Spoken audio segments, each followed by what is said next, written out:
This week on Political Weathervane, October 20th, 2024. 16 days until Election Day. This week started with accusations that former President Donald Trump was hiding until Election Day. That went from that to Donald Trump virtually doing interviews and events everywhere. This week, new polls and early data voting was released, and which candidate is pulling away. The election countdown continues on this episode of Political Weathervane. We ask ourselves if we still know the freedoms that were intended for us by the Founding Fathers. Whether we believe in our capacity for self-government or whether we abandon the American Revolution and confess that a little intellectual elite in a far distant capital can plan our lives for us better than we can plan them ourselves. If we lose freedom here, there's no place to escape to. This is the last stand on earth. If we lose freedom here, there's no place to escape to. This is the last stand on earth. Trade your freedom for a false sense of right. Together we're stronger, we won't be denied.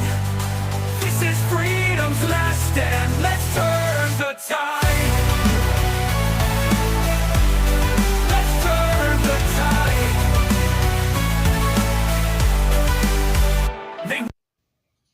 Welcome to Political Weathervane. I'm Ben. And I'm Sean. So basically, the week started on Sunday. Kamala Harris and Donald Trump have been doing a number of rallies all across the country, mostly in battleground states. And doing different interviews. Yeah, doing different interviews. But Kamala Harris is telling people that Trump isn't doing any of those things, that he's in hiding. And he's been doing a lot of different stuff. He did an interview on Fox and Friends, and then he's also done quite a few rallies, too. Yeah, he's done a number of rallies. He did some in Arizona this week. I think he was in Michigan. Yeah, there was also one in California, too. That's right. But Kamala Harris is saying that this isn't happening and that Trump's in hiding and he's senile. This is just a last-ditch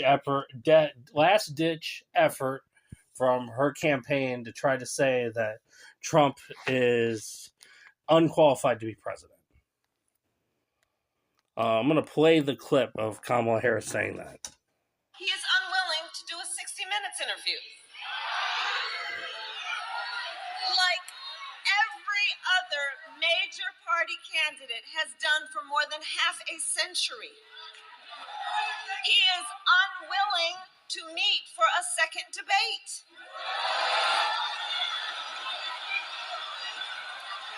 And here's the thing. It makes you wonder. Why does his staff want him to hide away? One must question. Are they afraid that people will see that he is too weak and unstable to lead America? One must answer. Yes. One must answer.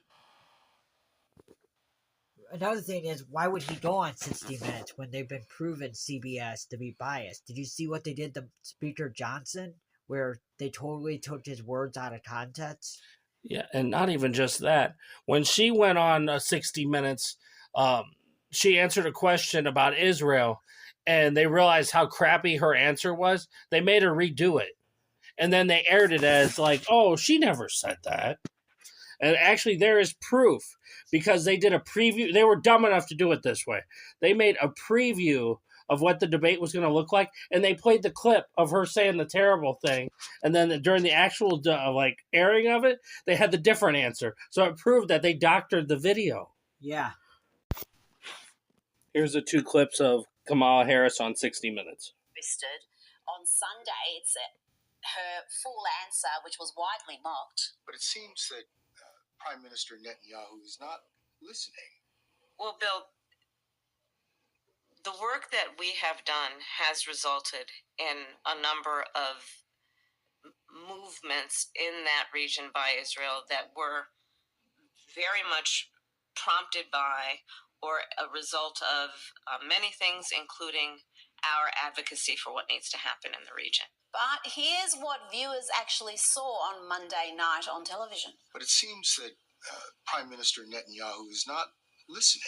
We're not going to stop pursuing what is necessary for the United States to be clear about where we stand on the need for this war to end.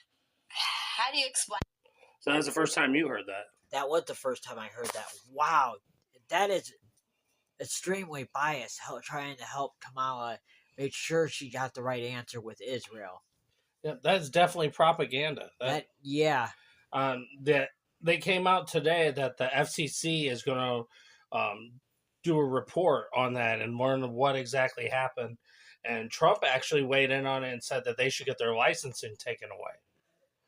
I'm not sure if you can even go that far. Do they even do the licensing thing anymore? Here's the thing that's interesting. According to the Glenn Beck program, which I listened to, he said that CBS only has local affiliates. They are not actually licensed nationally.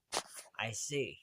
So they might go after the local CBS affiliates. Oh, they really can't. So I don't know what they do because they kind of made themselves to where they could get away with producing propaganda.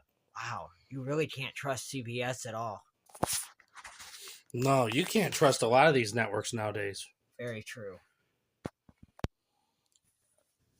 Another thing that I thought that was interesting in the past week was SNL took the time. They always kind of poke fun at Trump and everything, but they've been poking fun at Kamala as well and the Democrats. And you said, I remember we talked about this earlier, you said Tim Walz they made fun of as well. Yeah. Here's a clip from SNL.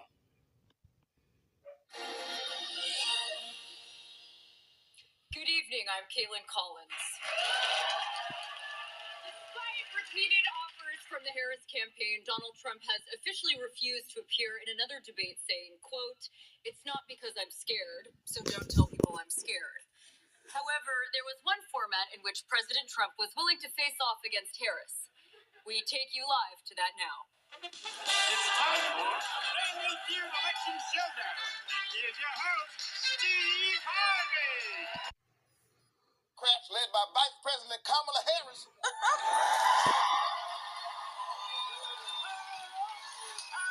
It's wonderful to be here, Steve.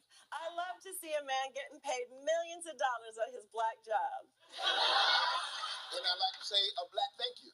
You have been out there this week. I saw you on Univision and Stephen Colbert. Yeah, Steve, it's been a hell of a week. I went on Howard Stern to reach the horny cab drivers. I went on The View for the horny moms.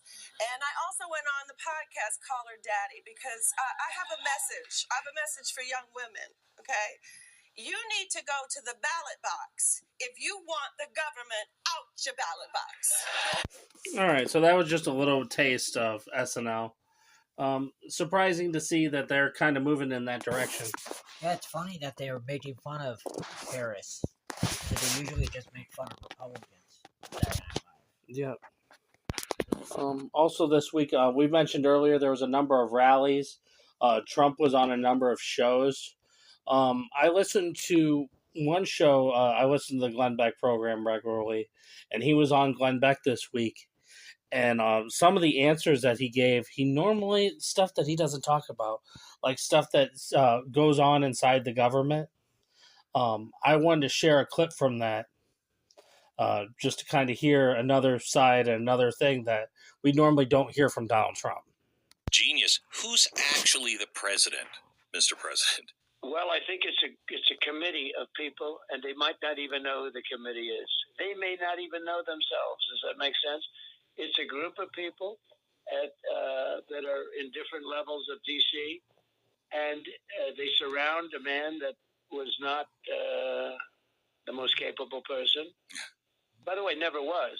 Right. But certainly not anymore. Yeah. And she's worse than he is. She's worse than he is.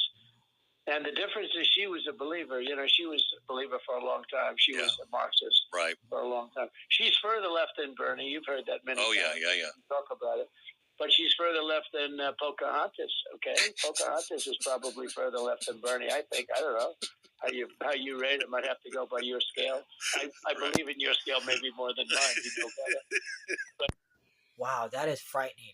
A committee like that has more power than the President of the United States. It's supposed to be about we the people. Yeah, it's like an oligarchy. Yeah. a secret group that decides what your fate. That's not how our government is supposed to be ran. Yeah, that's frightening. It really is. All right, and the final thing I have to sum up this week, pretty much, is the roast that they had. Was the Al Smith dinner, And Kamala Harris did not show up for the dinner. which is kind of ironic because she said that Trump was hiding everywhere and she didn't show up. But she did send a video to the thing, and it was a very awkward and weird video, in my opinion. Awkward and weird, isn't that J.D. Vance? According to Harris and Tim Walsh, yes. All right, I'll play the video then of just kind of a clip, just something to. But unfortunately, Governor Walsh isn't here himself, but don't worry, he'll say that he was. He's going to say he was. Did you also notice Michael Bloomberg was sitting right in the front, and the guy didn't react or crack a smile one time? Honestly, it was the weirdest thing. Not a single smile.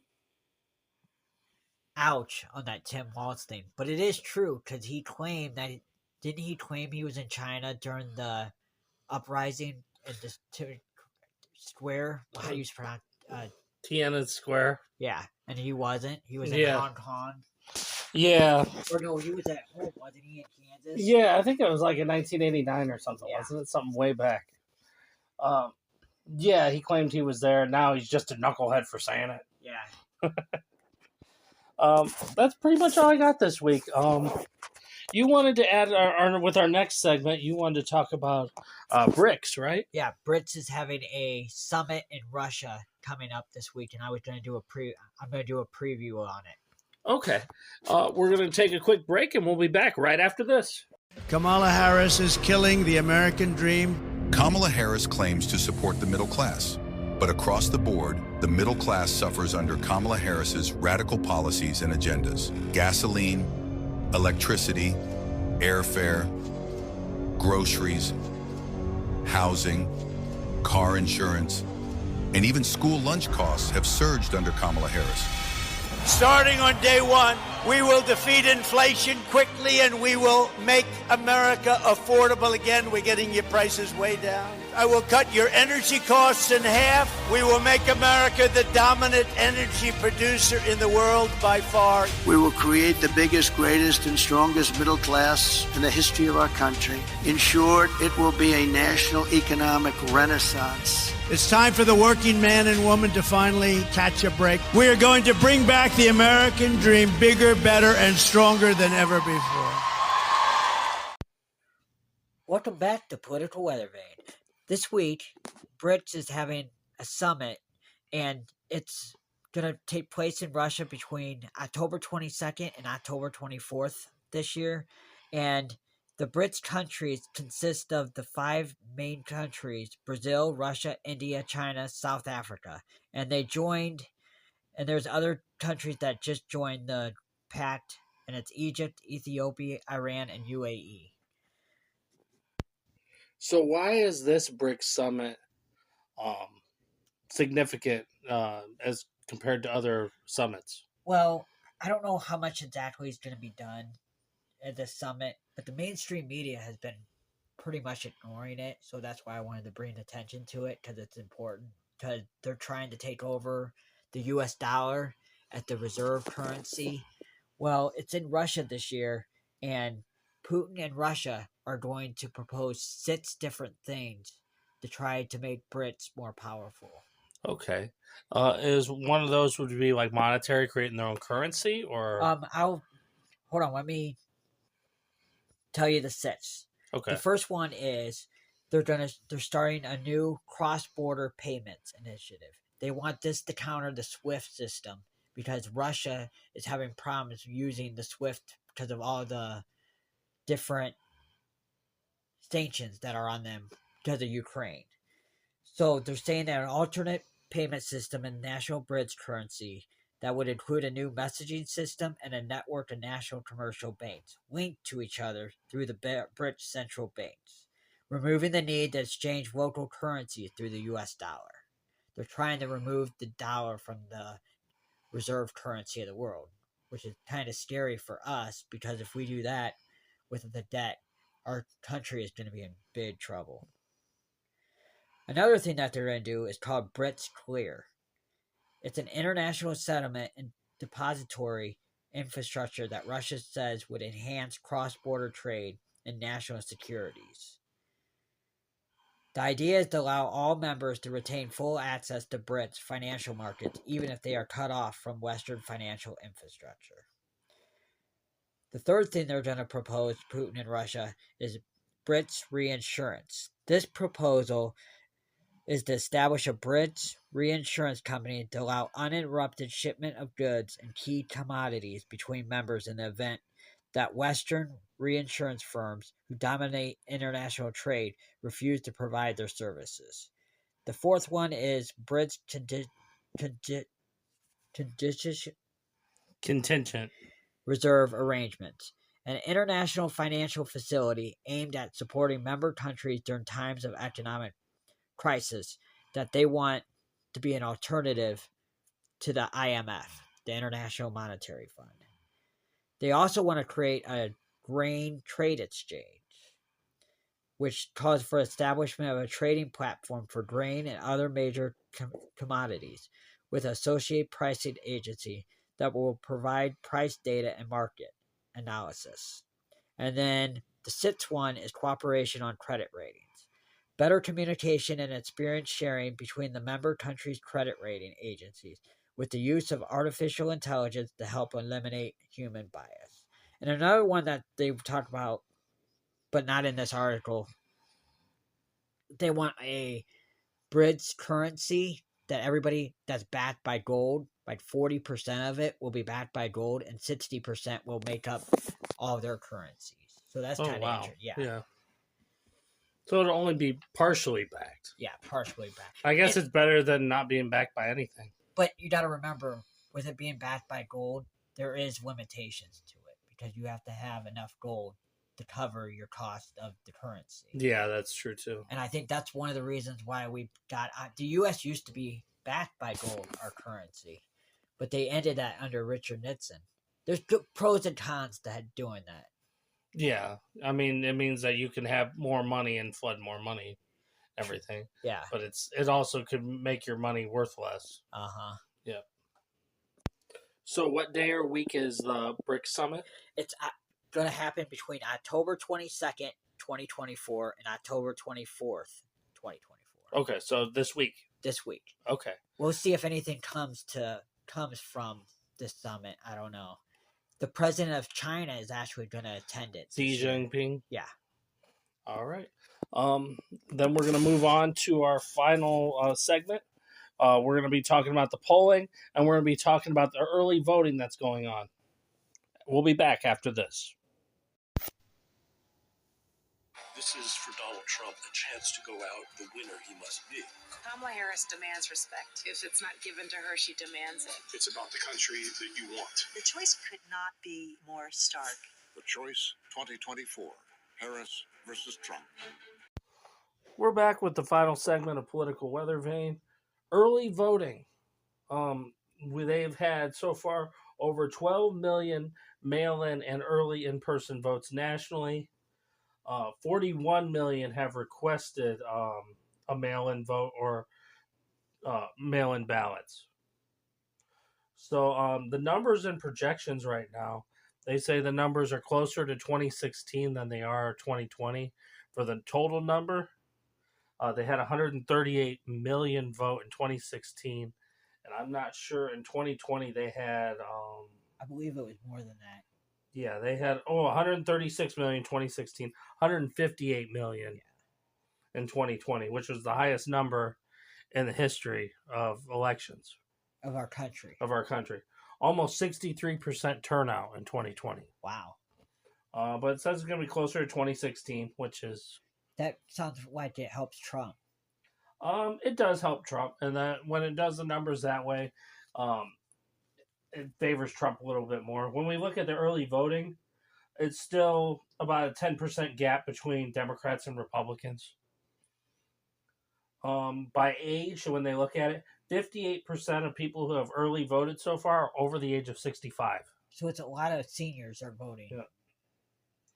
The next gap is 23% between 50 and 64. And then from the ages of 40 and 49, 8%, 30 to 39, 6%, and only 5% for 18 to 29.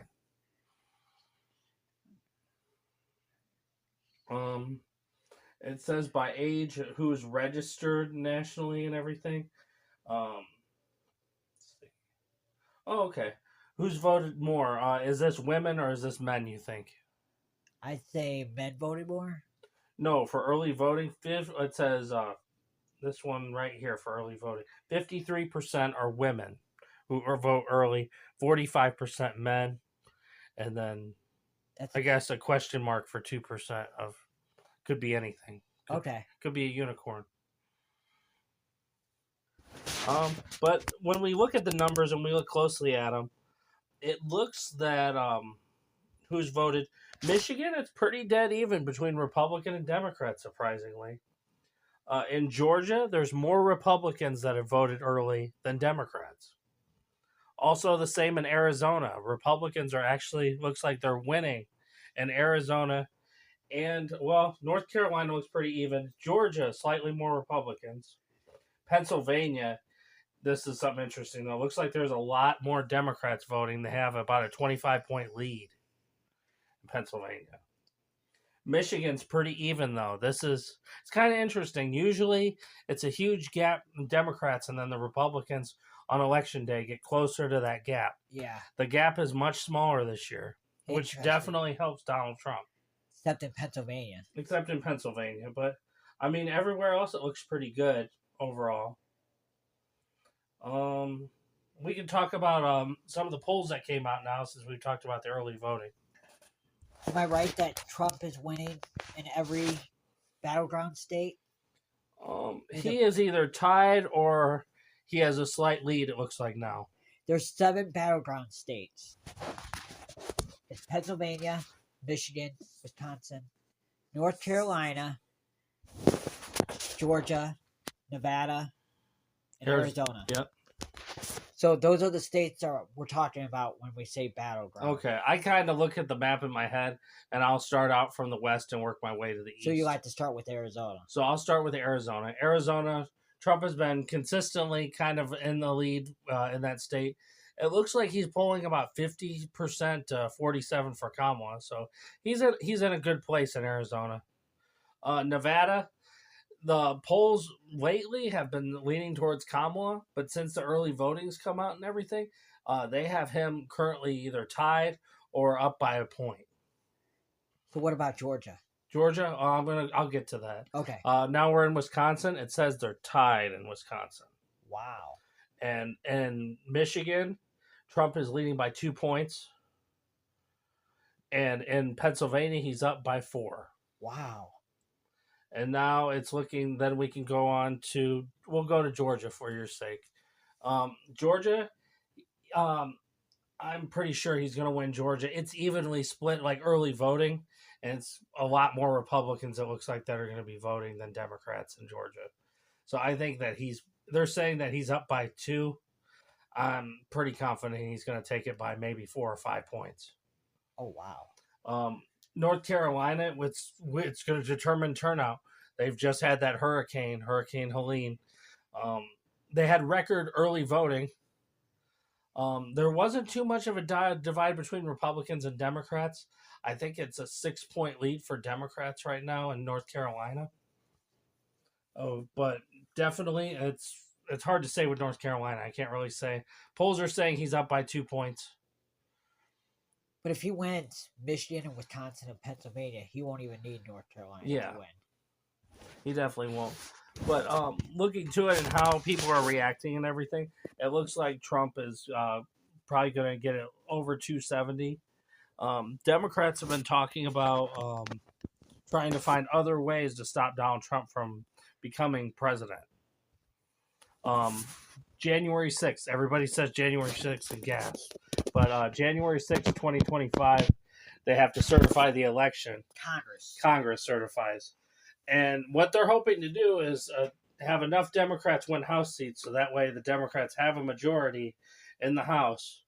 And there's some radical ones that are proposing a number of, it's not necessarily bills, but it's resolutions, thank you, that would stop Donald Trump because they said he's an insurrectionist. They accuse him of doing what exactly they want to do. I got somebody with a clip that'll explain it even more, and they explain it a whole lot better what the Democrats are trying to do. As far as we can to January 6, 2025. Now, everyone's spun up about January 6, 2021. We know what happened. But this is January 6, 2025. Those electoral votes go to the House and the Senate. Now, here's the key. And this is why Trump's campaigning in places like New York and California. He's not going to win New York or California, but they're fighting over House seats. Because if the Democrats take a majority of the House of Representatives, which is possible, there are only a 4 or 5 vote difference right now, led by Jamie Raskin, they're going to pass a resolution saying that Trump is an insurrectionist under Section 3 of the 14th Amendment. Now, a lot of people say, wait a second, didn't the Supreme Court throw that out? Not exactly. Colorado and Maine tried to kick Trump off the ballot on that ground. It went to the Supreme Court. The Supreme Court said states cannot do it. So Colorado and Maine couldn't do it, nor could any other state. But they explicitly said the Congress could. And it was a federal issue, exactly. So now you pass this resolution, what happens? Trump's votes would be disqualified. Let's say he has 300 electoral votes, and pick a number over 270. Those are disqualified on the grounds that he's an insurrectionist. So then what happens next? Well, now now nobody has 270 because in this scenario, Kamala Harris doesn't get 270. Trump does, but he's disqualified. So now the election goes to the House of Representatives. This, by the way, has happened before 1800, 1824, and then 1876. They still can't figure out what happened, but it has happened before.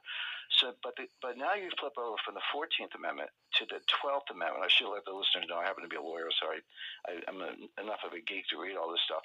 Now you're in the 12th Amendment, 1804, and what does that say? Well, the House votes to choose the president, but there are a couple of caveats. One is they can only vote for someone who got in the top 3 electoral votes. And this is, back in the days, maybe 3 or 4 people get electoral votes. George Wallace got electoral votes in 1968. Top 3. But there's only going to be one. If you disqualify Trump, no one else is going to win a state. And Kamala Harris is the only one you could vote for because top 3, but she would be the top 1 because that's it. Now, why wouldn't it go to J.D. Vance? Why doesn't he take those? Well, I think that's what's going to happen, but you have to sort of follow the 12th Amendment is a playbook. I think that's where it will end up. I agree with that, but you have to kind of look at the sequence. Now, in the House, here's the interesting part. There are 435 members, but you don't vote by member. You vote by state delegation. So Texas would get 1 vote. I live in New Hampshire. We'd get 1 vote, the same as Texas. The Republicans control a majority of the state delegations by a bigger margin. They barely control a majority of the House. But when you go by state delegations, it's more like 28-22. The Republicans have a substantial majority. But the problem is you can only vote for Kamala Harris no matter what because nobody else has any electoral votes. The answer then, and the 12th Amendment says this, is for the Republicans, if they have the cojones, to go out and stand on the mall in the snow, and then the House lacks a quorum. And the 12th Amendment says you can't do anything what we're talking about if you don't have a quorum. Right. So if you lack a quorum, then what happens? The 12th Amendment says the vice president becomes the acting president. Now, J.D. Vance would not suffer this disqualification, going back to the insurrection. So J.D. Vance would become the acting president of the United States if the House lacks a quorum. And I described this, Glenn, it's all in the 12th Amendment, it's in the 14th Amendment. Some of this has been litigated in years past. It sounds crazy, but just think about what we've been through the last 3 months.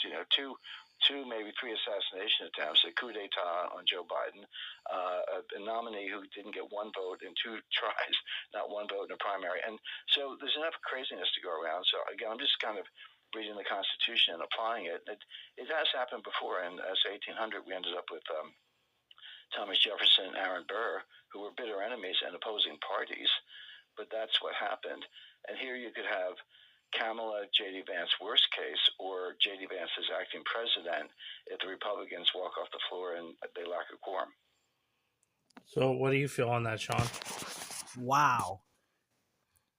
So they want to take away the people's choice if Trump wins fairly. Hey, I mean, they took away the choice when it was their primary, wasn't it? That is true. They did take away Joe Biden. I don't know. Do you think it's going to go this far? Do you think all the Democrats are going to go along with this, or do you think it's going to cause chaos? It's going to cause chaos. I don't know if... I don't know. Do they have the guts to go through with it? That is the question. I mean, they've done so much already to try to get rid of Trump. I think he's right that it's in the realm of possibility, but man, this makes things even more interesting. For the sake of our country, I really hope they don't do this. Yeah, that's a bad idea. I think it's going to lead to a path of destruction. Yeah. So that was actually the first time you heard that. That was the first time I heard that. Yep. Very crazy, but also very interesting theory. Very possible. That a thought that never really even occurred. No. We've talked about the 269 scenario. Yeah. But we never talked about thinking that they might try to do that. Yeah.